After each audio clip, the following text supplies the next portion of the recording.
Hello everyone, in this video we are going to start with class 9 chapter number 3 electoral politics, and in your syllabus, don't mind this, in your syllabus you have election word mentioned, so you have to pay attention to what all is going to be taught in this particular chapter. Talking about notes of this particular chapter,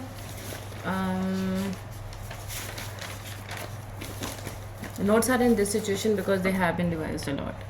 so electoral politics के आपको यहाँ पे notes मिल जाएंगे. यहाँ पे से factual things हैं that I will give you. So let's begin.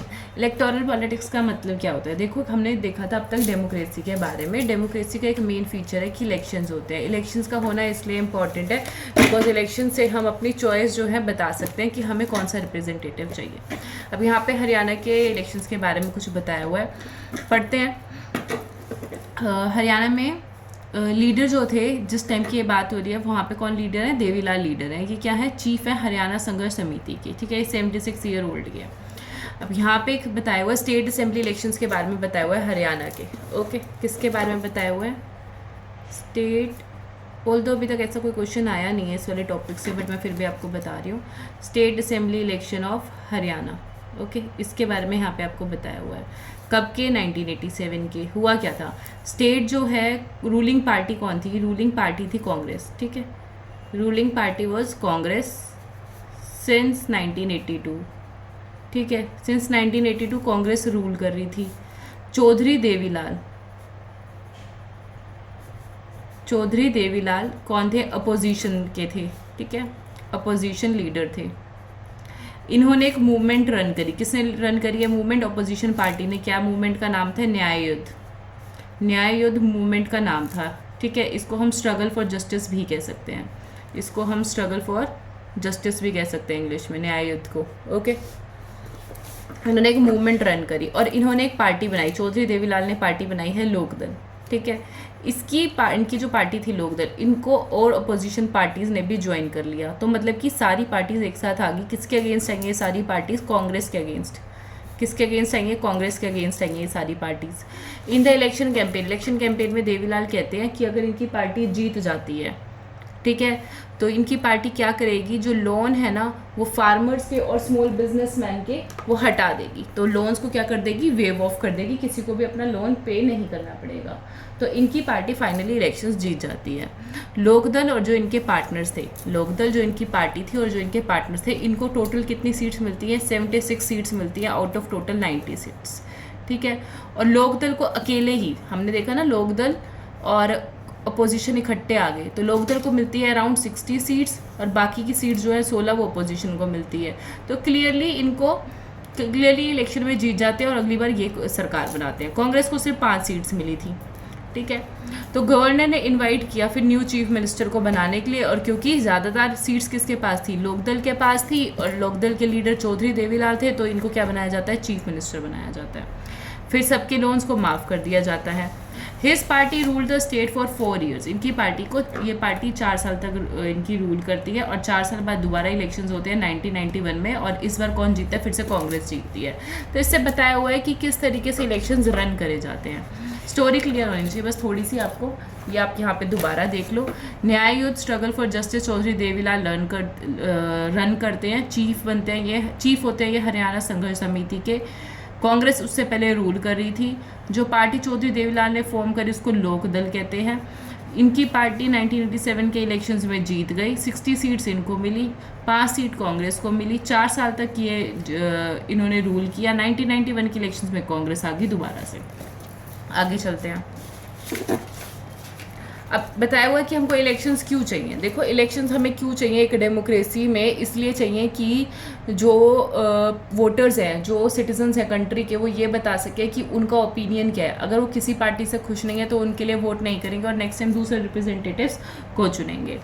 तो इलेक्शंस में वोटर्स क्या करते हैं? They can choose who will make laws for them, कि उनके लिए कौन कानून बनाएगा, वो रिप्रेजेंटेटिव्स हम वोटर्स क्या करते हैं? चूज़ करते हैं. They can choose who will form the government and take major decisions. हम लोग चूज़ करते हैं कि सरकार कौन बनाएगा और मेजर डिसीजंस कौन लेगा. फिर they can choose the party whose policies will guide the government and law making. हम लोग मिलकर चूज़ करते हैं कि कौन सी पार्टी जीतेगी और लॉ मेक करेगी हमारी कंट्री के लिए. ठीक है, तो इलेक्शंस का होना इसलिए ज़रूरी है. What makes an election democratic, हमने ना इससे पहले वाले चैप्टर्स में देखा था कि चाइना में मैक्सिको में इलेक्शंस तो हो रहे थे बट उनकी जो प्रैक्टिसेस थी वो फ्रॉड थी, मैल प्रैक्टिसेस थी। तो यही बताया गया कि कैसे पता चलेगा कि इलेक्शन जो है वो हो भी रहे हैं तो डेमोक्रेटिकली हो रहे हैं, कोई फ्रॉड मीन्स यूज़ नहीं किया जा रहा। पहला बताया हुआ है everyone should be able to choose, this means that everyone should have one vote and every vote should have equal value। हम सब लोग जो 18 साल से ऊपर है, मतलब कि यूनिवर्सल एडल्ट फ्रेंचाइज का होना, हम सब लोग जो 18 साल से ऊपर है हम सबके पास एक वोट हो और हमारी वोट की इक्वल वैल्यू हो। इससे क्या होता है, इलेक्शन डेमोक्रेटिक होते हैं। ये नहीं कि कुछ लोगों के पास वोट ज़्यादा है तो उससे इक्वल राइट नहीं मिलेगा। Second, there should be something to choose from, parties and candidates should be free to contest elections and should offer some real choice to the voters। ये हमारे पास ऑप्शन होना चाहिए चूज़ करने का। यहाँ पे कंपैरिजन के लिए आप सोच सकते हो चाइना में सिर्फ कम्युनिस्ट पार्टी अलाउड थी, तो एक्चुअल में तो कम्युनिस्ट पार्टी ही जीत कर आती चाहे आप किसी को भी वोट करते। तो यही बताया हुआ है कि पार्टीज़ और कैंडिडेट्स के पास ऑप्शन होना चाहिए कि वो कंटेस्ट कर सके इलेक्शंस को और कुछ रियल चॉइस मिले वोटर्स को चूज़ करने के लिए। Third, the choice should be offered at regular intervals, elections must be held regularly after few years. ये नहीं कि एक बार इलेक्शंस हो गए तो आप उसके बाद मनमाने टाइम तक आप रन करोगे गवर्नमेंट को।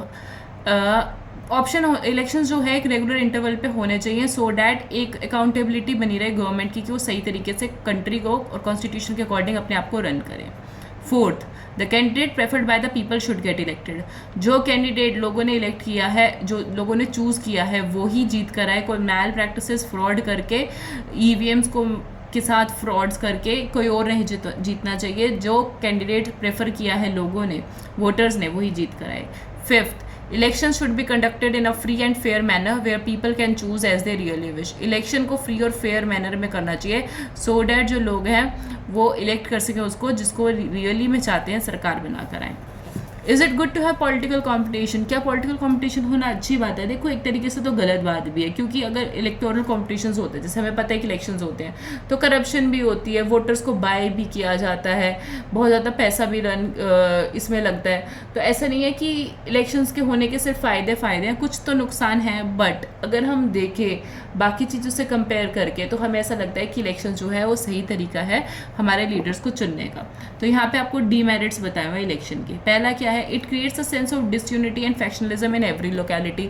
सरकार किसकी बनेगी, बीजेपी की, कांग्रेस की या किसी और पार्टी की, तो इसके बेसिस पे लोग ना बट जाते हैं, फैक्शनलिज्म हो जाता है। आज के टाइम पे भी आप देखते हो पार्टी पॉलिटिक्स बहुत ज़्यादा होती है, लोग अपनी पार्टी के लोगों को फेवर करते हैं, दूसरी पार्टी के लोगों के अगेंस्ट रहते हैं, तो इससे डिसयूनिटी बढ़ती है कंट्री में, एकजुटता कम होती है।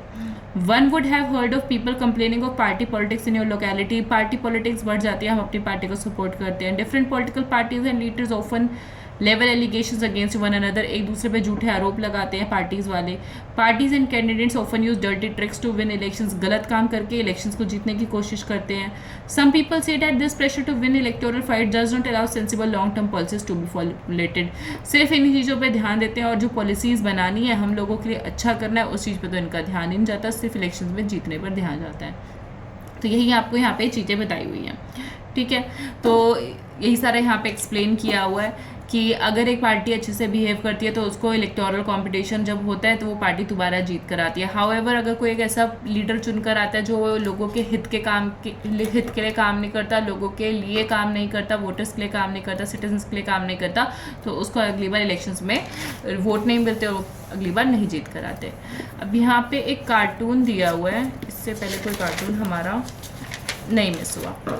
यहाँ पे एक कार्टून दिया हुआ है, ये क्या है, इलेक्शन वोटर्स के और पॉलिटिकल लीडर्स के बीच में रिलेशन दिखाया हुआ है कि ये वोटर है, ये प्रोमिसेस है, झूठे वादे करे जाते हैं और वोटर जो है इसके झूठे बातों में आ जाते हैं और वोट कर देते हैं, ठीक है। What is our system of elections, अब यहाँ पे पूछा हुआ है कि हमारी कंट्री में इलेक्शन का सिस्टम क्या है। देखो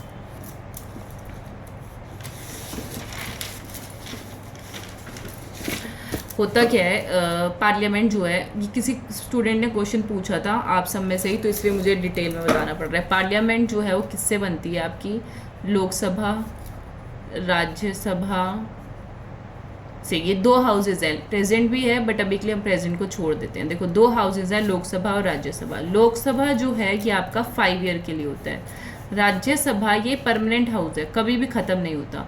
सो बेसिकली होता क्या है, राज्यसभा कभी ख़त्म क्यों नहीं होता। फॉर राज्यसभा में जो लोग हैं उनका टर्म होता है 6 ईयर का, टर्म होता है 6 ईयर का।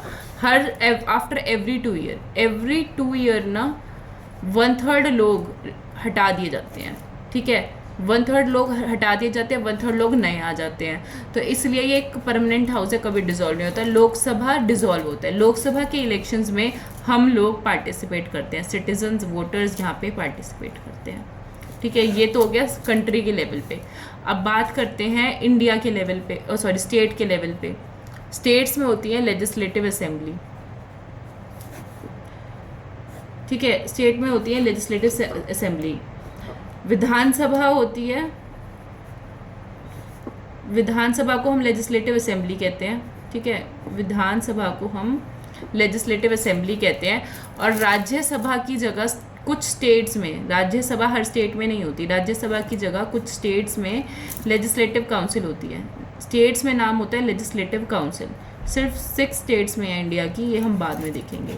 अभी के लिए आपको क्या याद रखना है, एवरी स्टेट, हर स्टेट के अंदर does not have, every state does not have legislative council, her state में लेजिस्लेटिव काउंसिल नहीं होती, ठीक है।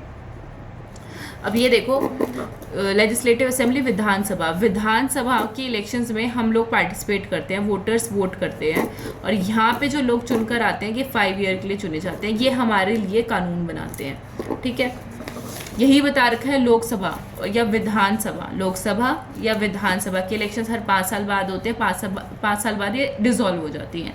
इलेक्शंस ना हर कॉन्स्टिट्यूंसी में, please do read the statement, elections are held in all constituencies at the same time, either on the same day or within a few days, this is called general election. जो elections होते हैं legislative assembly के या लोकसभा के, ये एक साथ होते हैं और इनको हम जनरल इलेक्शंस कहते हैं, ठीक है। बट अगर फॉर एग्जांपल विधानसभा में आपके 90 लोग हैं, इनमें से किसी 1 पर्सन की डेथ हो गई, 1 पर्सन की किसी की डेथ हो गई, तो इसकी एक सीट के लिए जब इलेक्शन होगा तो उसको हम कहते हैं बाई इलेक्शन। ये PYQ है। बाई इलेक्शन क्या होता है, ये आपका PYQ है। बाई इलेक्शन होता है जब किसी एक कॉन्स्टिट्यूंसी के लिए किया जाता है। Sometime election is held only for one constituency to fill the vacancy caused by death or resignation of a member। ये 1 लिखा हुआ है, एक से ज़्यादा के लिए भी हो सकता है, डेथ की वजह से, रेजिग्नेशन की वजह से या किसी भी अनफॉर्चुनेट सर्कमस्टांसिस की वजह से अगर 1-2 सीट्स के लिए हो रहा है तो उसको क्या कहते हैं, बाई इलेक्शन कहते हैं। अब बताया हुआ इलेक्टोरल कॉन्स्टिट्यूंसीज क्या होती है, इससे पहले वाले क्लासेस में मैंने आपको बताया हुआ है। कंट्री को डिवाइड किया जाता है छोटे छोटे एरियाज में इलेक्शंस के लिए, इन्हीं को इलेक्टोरल कॉन्स्टिट्यूंसीज कहते हैं। जो वोटर्स इन कॉन्स्टिट्यूंसी में रहते हैं, the voters who live in an area elect 1 representatives, जो वोटर्स इस पर्टिकुलर एरिया में रहते हैं वो एक पर्सन का इलेक्शन के थ्रू चुनाव करते हैं और वो रिप्रेजेंटेटिव बनकर आता है। जिसको सबसे ज़्यादा वोट मिलते हैं वो हमारा रिप्रेजेंटेटिव बन जाता है। लोकसभा इलेक्शंस के लिए कंट्री को 543 कॉन्स्टिट्यूंसीज में बांटा जाता है। डू रिमेंबर दिस 543 भागों में बांटा जाता है।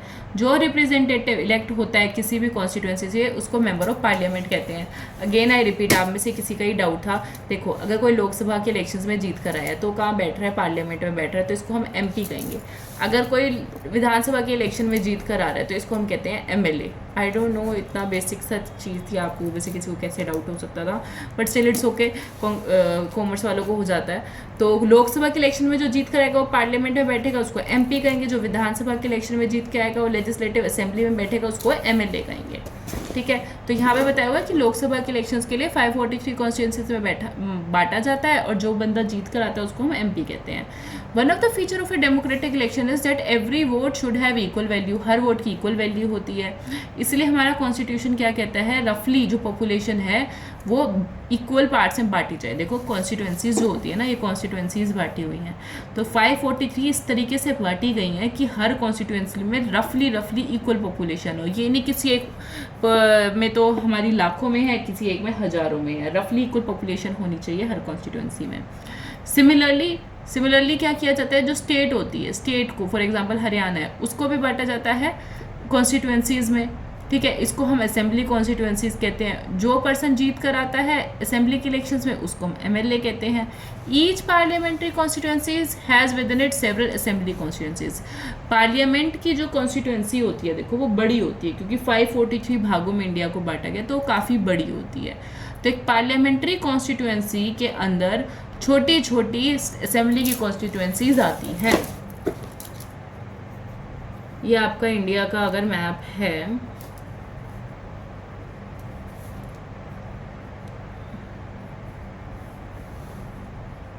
ये अगर आपका इंडिया का मैप है, इंडिया को हमने 543 पार्ट्स में बांट दिया। फॉर एग्जांपल एक पार्ट आपका ये है, ठीक है, ये है आपकी लोकसभा की एक कॉन्स्टिट्यूएंसी, ठीक है, लोकसभा की एक कॉन्स्टिट्यूएंसी, ठीक है।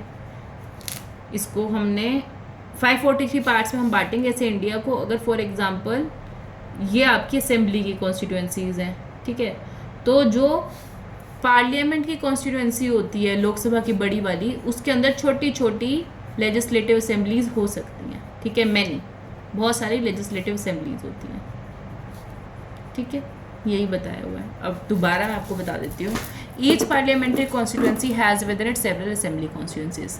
The same principle applies for panchayat and municipal elections. Each village or town is divided into several wards. Village or town की बात करें तो उनको भी छोटे छोटे वार्ड्स में बांटा जाता है जो कॉन्स्टिट्यूएंसीज की तरह काम करते हैं। हर वार्ड क्या करता है, इलेक्ट करता है एक मेंबर को, और वो क्या बन जाता है, उसका हेड बन जाता है। Sometimes these constituencies are counted as seats. इन कॉन्स्टिट्यूएंसीज को हम सीट भी मान सकते हैं, जैसे 543 सीट्स बोल देते हैं हम। 543 कॉन्स्टिट्यूएंसीज बोलो, इन कॉन्स्टिट्यूएंसीज में एक से एक मेंबर आता है, तो 543 सीट्स हो गई, ठीक है। तो यही बताया हुआ है। यहाँ पे आपको हरियाणा का बताया हुआ है कितनी सीट्स थी, ये आपको याद नहीं रखना है, इतना आपको पता होना चाहिए। बाई इलेक्शंस क्या थे, जनरल इलेक्शंस क्या होते हैं, इलेक्टोरल कॉन्स्टिट्यूएंसीज क्या होती हैं, लेजिस्लेटिव असेंबलीज की कॉन्स्टिट्यूएंसीज क्या होती हैं, कौन सी बड़ी है, पार्लियामेंट की बड़ी है, लेजिस्लेटिव असेंबली की छोटी होती हैं। अब इसके बाद बात करी गई है रिजर्व्ड कॉन्स्टिट्यूएंसीज की। तो कुछ ना कॉन्स्टिट्यूएंसीज जैसे 543 कॉन्स्टिट्यूएंसीज हैं, इसमें से कुछ जो कॉन्स्टिट्यूएंसीज है ना वो रिजर्व्ड है। रिजर्व इसलिए करी गई है कि जिन लोगों को प्रॉपर रिप्रेजेंटेशन नहीं मिल पा रही, जो लोग टुकड़ों में बटे हुए हैं देश के इधर उधर कोनों में, या फिर से जिन लोगों को पहले इतने राइट्स नहीं मिले तो उनको अब मिल जाए रिप्रेजेंटेशन, इसलिए इनको बांटा गया। तो एससी के लिए 84 कॉन्स्टिट्यूएंसीज रिजर्व्ड हैं, शेड्यूल्ड कास्ट के लिए, शेड्यूल्ड ट्राइब के लिए 47 रिजर्व्ड हैं, 1/3 वुमेन के लिए सेव्ड हैं म्यूनिसपैलिटीज़ में और पंचायत में। After 106th amendment, 106th amendment के बाद क्या चेंजेस हुए हैं ये हम देखेंगे दूसरे किसी पार्ट में, जब आपको मैं कॉन्स्टिट्यूशनल अमेंडमेंट्स कराऊंगी, क्योंकि 106 कॉन्स्टिट्यूशनल अमेंडमेंट कहती है कि 1/3 सीट्स जो हैं वो वुमेन के लिए भी सेव हो इन अदर कॉन्स्टिट्यूएंसीज। ये चीज़ हम बाद में देखेंगे, ठीक है। इतना आपने याद रखना है। 84 शेड्यूल्ड कास्ट, 47 शेड्यूल्ड ट्राइब्स के लिए सेम है। यही चीज़ आपको यहाँ पे बताई हुई है कि in a scheduled caste reserve constituencies only someone who belongs to the scheduled caste can stand for election. अगर एक कॉन्स्टिट्यूएंसी रिजर्व कर दी शेड्यूल्ड कास्ट के लिए तो वही लोग खड़े हो सकते हैं इलेक्शन में जो शेड्यूल्ड कास्ट से बिलोंग करते हैं। सिमिलरली अगर कोई एसटी के लिए शेड्यूल्ड ट्राइब के लिए सेव कर दी तो वही लोग खड़े हो सकते हैं जो शेड्यूल्ड ट्राइब से बिलोंग करते हैं। तो 84 सीट्स लोकसभा की शेड्यूल्ड कास्ट के लिए, 47 सीट्स शेड्यूल्ड ट्राइब्स के लिए क्या है, सेव्ड है, ठीक है। This number is in proportion to the share in the total population. ये जो नंबर है कैसे डिसाइड हुआ 84-47 based on the total population of them, ठीक है, उनकी कितनी पॉपुलेशन है उसके शेयर के अकॉर्डिंग ये नंबर बनाया गया है।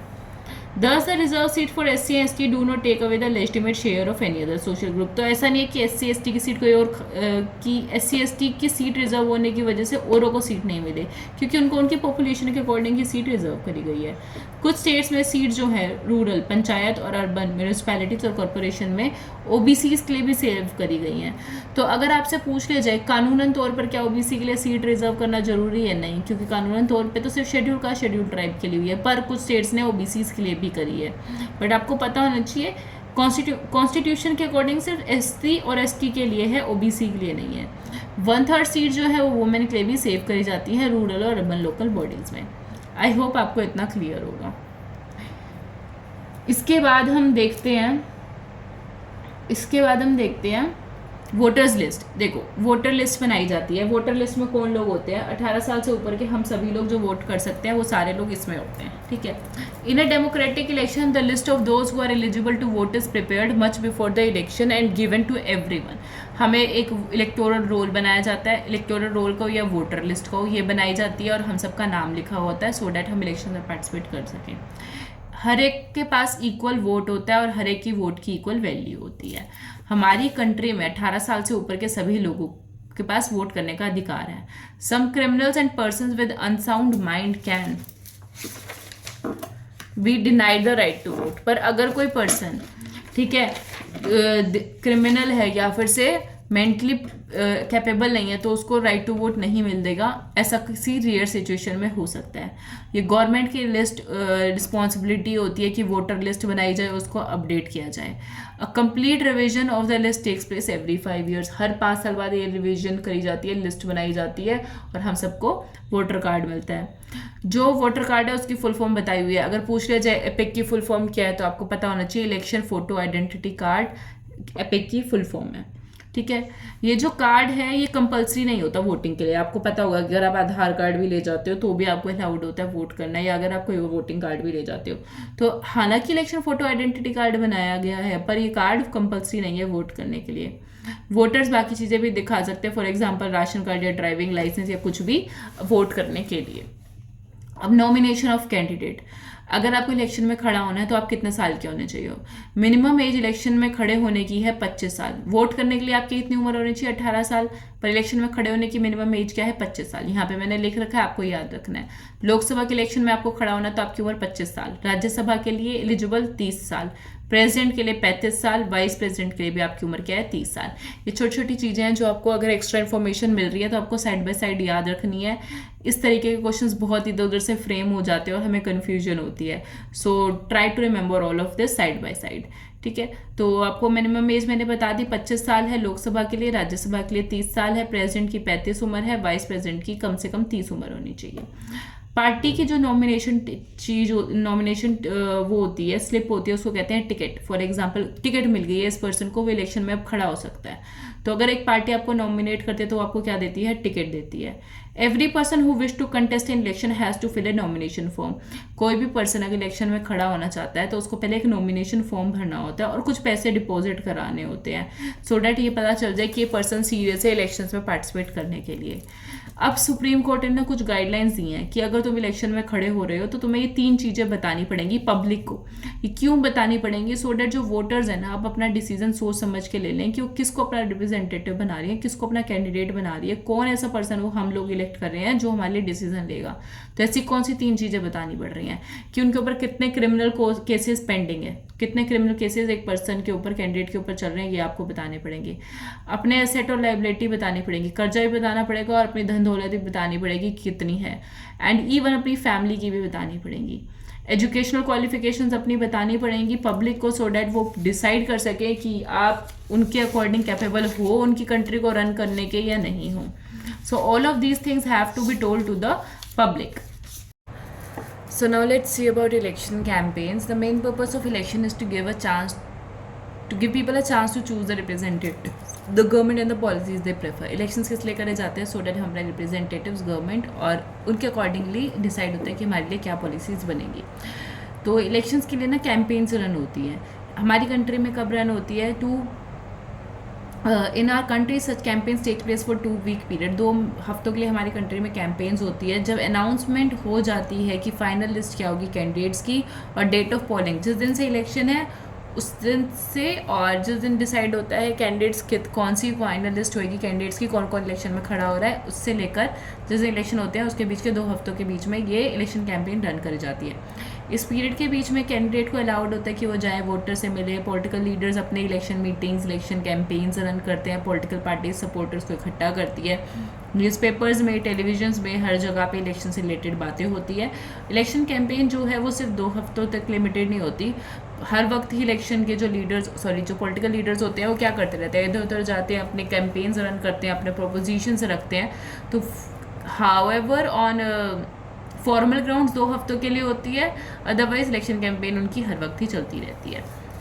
यहाँ पे 1 2 3 4 आपको लोगोज बताए हुए हैं, ये आपको याद रखने। देखो, कांग्रेस पार्टी ने इंदिरा गांधी को हटाने के लिए स्लोगन दिया था, इंदिरा हटाओ। ठीक है, तो इंदिरा गांधी ने अगेंस्ट में दिया था। ठीक है, इंदिरा गांधी ने अगेंस्ट में दिया था गरीबी हटाओ, रिमूव पॉवर्टी का। तो आपको पता होना चाहिए गरीबी हटाओ का स्लोगन किसने दिया, इंदिरा गांधी ने दिया। कब दिया, 1971 में दिया। ठीक है, इसके बाद सेव डेमोक्रेसी का किसने स्लोगन दिया था, जनता पार्टी ने। कौन था उस टाइम पे लीडर? जयप्रकाश नारायण जी थे। कौन से इलेक्शंस में दिया था? लोकसभा इलेक्शंस में 1977 के। उसके बाद लेफ्ट फ्रंट पार्टी थी जिन्होंने स्लोगन दिया था लैंड टू द टिलर का। ये कहाँ पे दिया गया था? वेस्ट बंगाल असेंबली इलेक्शंस के 1977 के।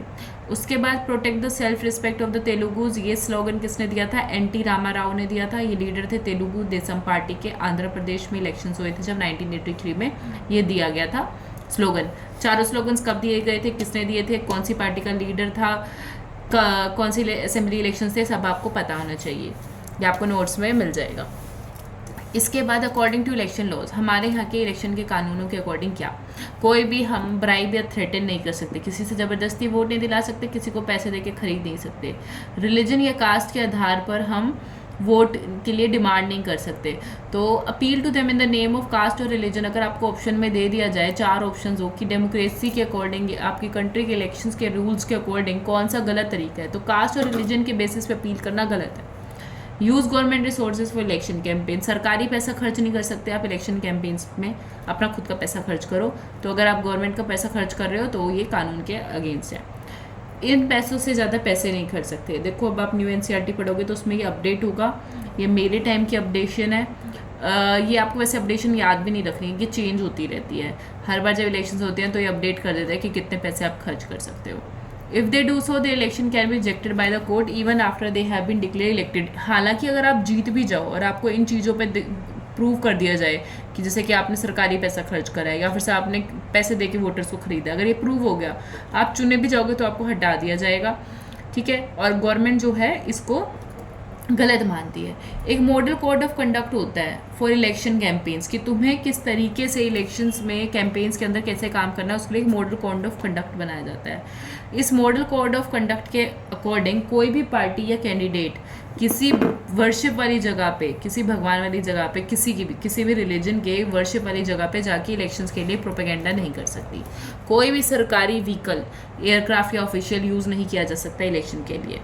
वंस इलेक्शंस आर अनाउंस्ड, एक बार इलेक्शंस अनाउंस हो गए तो मिनिस्टर जो है कोई नया प्रोजेक्ट नहीं कर सकते, कोई बड़ी पॉलिसी या डिसीजन नहीं ले सकते लोगों को बहकाने के लिए। Polling and counting of votes, polling booth होता है, हम जाते हैं पोलिंग बूथ में वोट करके आते हैं, ठीक है। तो every person choose whose name is on the voter list can go on a nearby polling booth situated locally in a local school or government office। हम सबको पता है जब इलेक्शंस होते हैं तो पोलिंग बूथ स्कूल या फिर से गवर्नमेंट के किसी ऑफिस में होता है और हम जाके वहाँ पे वोट करते हैं। Once the voter goes inside the booth, जब हम बूथ के अंदर चले जाते हैं, इलेक्शन ऑफिशियल हमें देखता है और ये हमारी फिंगर पे एक मार्क लगाते हैं और हमें कहते हैं कि वोट कर दो। हर कैंडिडेट का, फॉर एग्जांपल 5 कैंडिडेट इलेक्शन में खड़े हुए तो उसका कोई एक एजेंट अंदर बैठा होता है ये इंश्योर करने के लिए वोटिंग जो है ना वो सही तरीके से हो रही है। आपने देखा होगा जब भी आप पोलिंग के लिए जाते हो कुछ लोग बैठे होते हैं, तो हर पार्टी से एक पर्सन बैठा हुआ होता है, हर कैंडिडेट का एक पर्सन बैठा होता है, सो डैट टू इंश्योर कि कुछ भी अंदर गलत तरीके से नहीं हो रहा। बैलेट पेपर क्या होता है? देखो पहले इलेक्ट्रॉनिक वोटिंग मशीन्स नहीं होती थी, पहले एक कागज़ होता था, उस कागज़ पे हमें अपने ऑप्शन लिखने होते थे कि हमारी प्रेफरेंस कौन है, कि कौन किसको हम चाहते हैं कि वो इलेक्शन में जीते, तो उसको कहते थे ballot paper. A ballot paper is a sheet of paper on which the names of the contesting candidates along with party name and symbols are listed। इस बैलेट पेपर पे क्या होता था? जो कैंडिडेट खड़ा हो रहा है उसका नाम होता था, उसकी पार्टी का नाम होता था और जो पार्टी का सिंबल है उसका भी निशान होता था। अब क्या यूज़ होती है? Electronic voting machine. इस मशीन में क्या होता है? नेम होता है कैंडिडेट का, उस पार्टी के सिम्बल्स भी होते हैं। Independent candidates to have their own symbols allotted by election commission. जो इंडिपेंडेंट कैंडिडेट्स हैं, इंडिपेंडेंट कैंडिडेट्स मतलब कि वो कैंडिडेट जो किसी भी पॉलिटिकल पार्टी से बिलोंग नहीं करते। फॉर एग्जाम्पल आज मैं कह रही हूँ मैं इलेक्शन में खड़ी हो रही हूँ, मैं किसी पॉलिटिकल पार्टी की मेंबर तो हूँ नहीं, तो ये मैं क्या होगी? एक इंडिपेंडेंट कैंडिडेट होगी। तो क्या मेरे पास कोई सिंबल नहीं होगा? होगा सिंबल। ये सिंबल मुझको कौन देगा? इलेक्शन कमीशन देगी। Important and I guess PYQ भी है कि इलेक्शन कमीशन देती है symbols. All that the voter has to do is to press the button against the name of the candidate she wants to give her vote।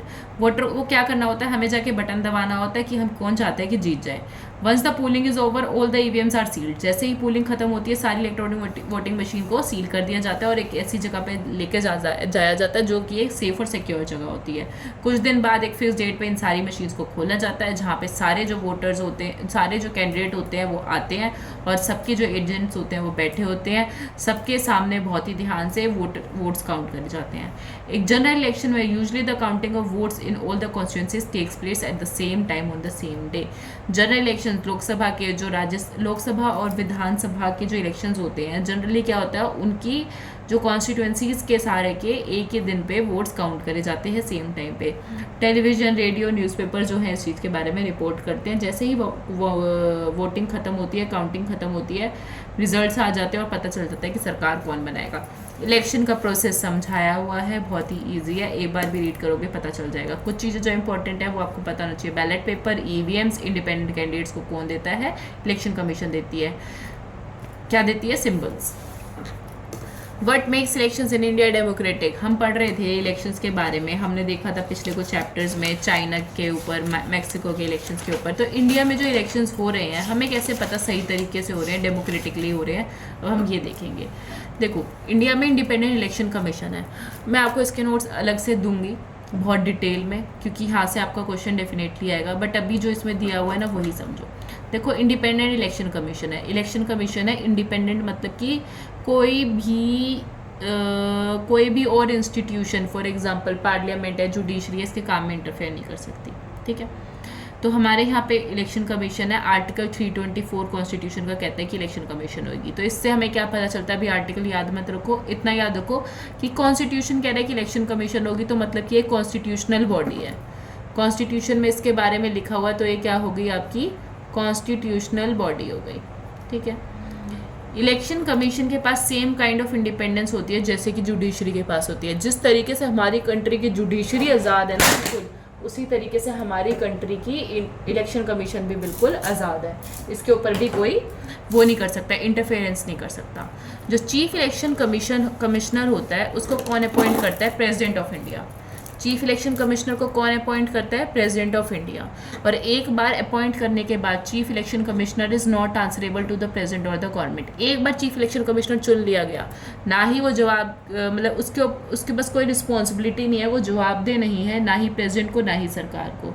Even if the ruling party or the government does not like what the commission does, it is virtually impossible for it to remove the CEC. अगर ruling party को या फिर से government को नहीं भी पसंद जिस तरीके से इलेक्शन कमीशन काम कर रही है, फिर भी बहुत ही मुश्किल है कि इसको रिमूव किया जा सकता है। Election commission takes decisions on every aspect of conduct and control of elections from the announcement of elections to the declaration of results.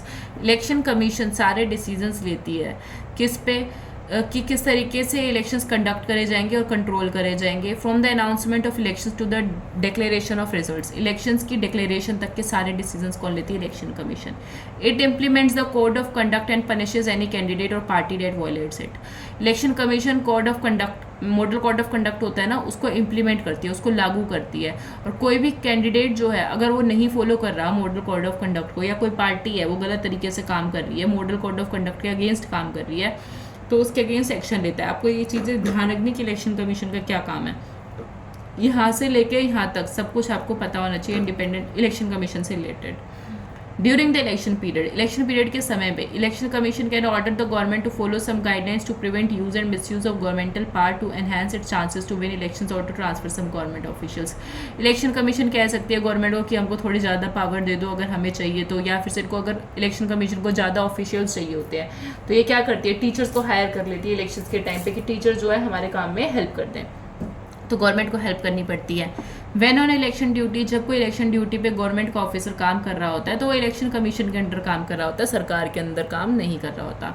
जैसे कि अगर किसी टीचर को हायर कर लिया कि आपको जाके वोटर लिस्ट बनानी है, ये इलेक्शंस के टाइम पे वोटर जब पोलिंग होती है तो ध्यान रखना है, तो एक सरकारी कर्मचारी सरकार के अंडर नहीं इलेक्शन कमीशन के अंडर काम कर रहा होता है उस टाइम पे, ठीक है। ये सब कुछ बताया हुआ है। इसके बाद पॉपुलर पार्टिसिपेशन, देखो इंडिया में जो इलेक्शंस में पार्टिसिपेशन हो रहा है वो किस तरीके से चल रहा है, अभी ये बताया हुआ है। देखो voter turnout in India and the UK, India का ना ब्लू से दिखाया हुआ, तो वोटर टर्नआउट पहले 56% था, फिर 58, अब 66% है। तो वोटर टर्नआउट क्या है, बढ़ रहा है, पता होना चाहिए बढ़ रहा है, ठीक है।